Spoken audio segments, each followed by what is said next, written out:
नमस्कार। योग साधना में आप सबका स्वागत है। उच्च रक्तचाप के चौथे भाग में आज हम चर्चा करेंगे यौगिक चिकित्सा के बारे में, प्राकृतिक चिकित्सा के बारे में, पंचकर्म चिकित्सा के बारे में। तो हमें मुख्य रूप से ये ध्यान देना है कि शरीर को जब तक हम शुद्ध नहीं करेंगे, शरीर से विकार को निकालेंगे नहीं, तब तक कोई व्याधि शरीर से दूर नहीं हो सकता है। व्याधि कुछ और नहीं, कुछ ऐसे जीवाणु हैं, कुछ ऐसे टॉक्सिन्स हैं जो हमारे शरीर में जाकर के बैठ जाते हैं, अपना घर बना लेते हैं। तो ये यौगिक चिकित्सा, प्राकृतिक चिकित्सा, पंचकर्म चिकित्सा, आयुर्वेदिक चिकित्सा, ये सभी शरीर को शुद्धिकरण करने का एक उपाय है, एक तरीका है।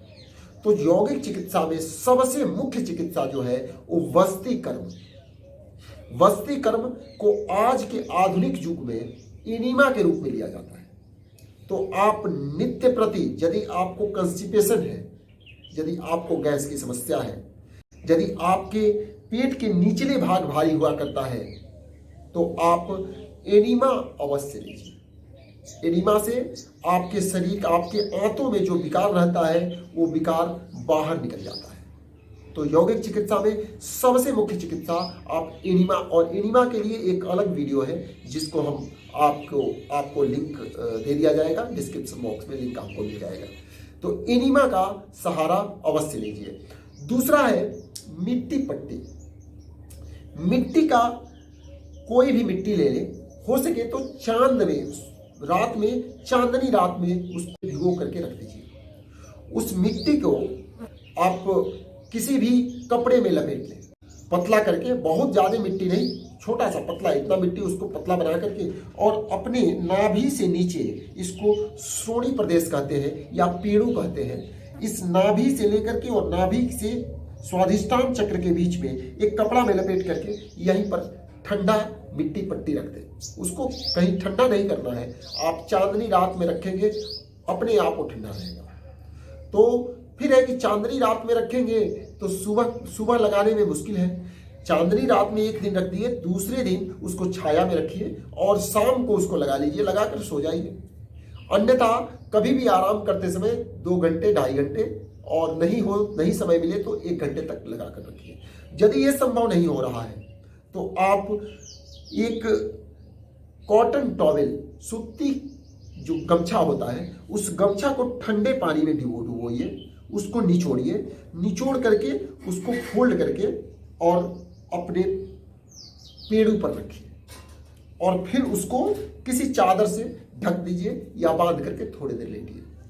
यह क्या करता है, इसके बारे में थोड़ा सा चर्चा कर दूंगा।